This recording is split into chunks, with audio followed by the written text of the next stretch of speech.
गाडी सकिसक्यो। यो हाम्रो टिकापुरको आफ्नै बारीको उत्पादन हो होइन दाइ? आफ्नै बारीको उत्पादन। हाम्रो भाइले यहाँ यसरी दाइले लिएर आउनु भएको छ। भाइले चाहिँ यसरी माटो पानीले सफा गर्दैछन्। दाइको नाम के हो दाइ?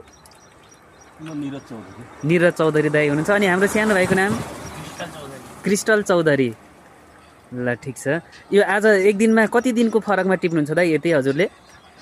प्रत्येक दिन यस्तै यस्तै निक्लिन्छ है। लगभग यो कति केजी जति छ दाइ?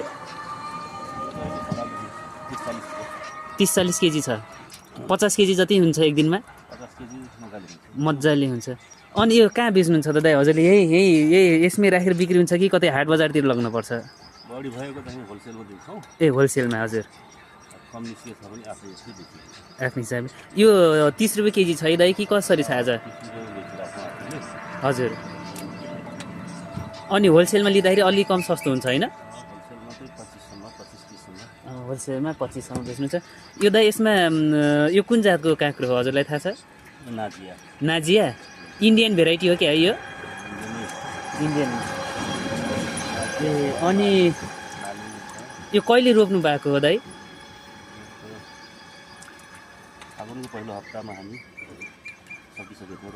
फागुनको पहिलो हप्तामा रोपिसक्नु भएको थियो। त्यति बेला त यहाँ तातो नै थियो होला। टनेलमा बेर्न उत्पादन गर्न पर्यो कि टनेलमा बेर्न हालेको थियो? टनेलमै हाल्नु भएको थियो गुमोजमा। हजुर। ए भनेपछि फागुनमा बेर्न सारिसक्नु भएको थियो। ए कति राम्रो छ, कति राम्रो काँक्रो छ। भाइले सफा गरेर सफा बनाइसकेका छन् क्रिस्टल भाइले। हजुर। दाइ अब भिन्डी टिप्न जाँदै हुनुहुन्छ। यो ठाउँलाई ठ्याक्कै के भनेर चिनिन्छ दाइ? नयाँ टिकापुर। ल तपाईँहरूलाई चाहिन्छ कसैलाई भने यहाँ हाम्रो नयाँ टिकापुरमा हाम्रो भाइ क्रिस्टल भाइकोमा भिन्डी फर्सी पनि छ। त्यहाँ फर्सी भिन्डी काँक्रो लिन सक्नुहुन्छ है। लौका पनि छ। अरू के छ भाइ? लौका बोडी अनि यति नै हो। अनि यो काँक्रो उत्पादन गर्दाखेरि यसमा मलहरू के हालेको छ तिमीलाई केही थाहा छ? मलाई थाहा छैन। बुवालाई थाहा? तिम्रो बुवा हुनुहुन्छ? बुवालाई थाहा होला है। ल एक दिनमा यो सबै बिक्री हुन्छ होइन लगभग?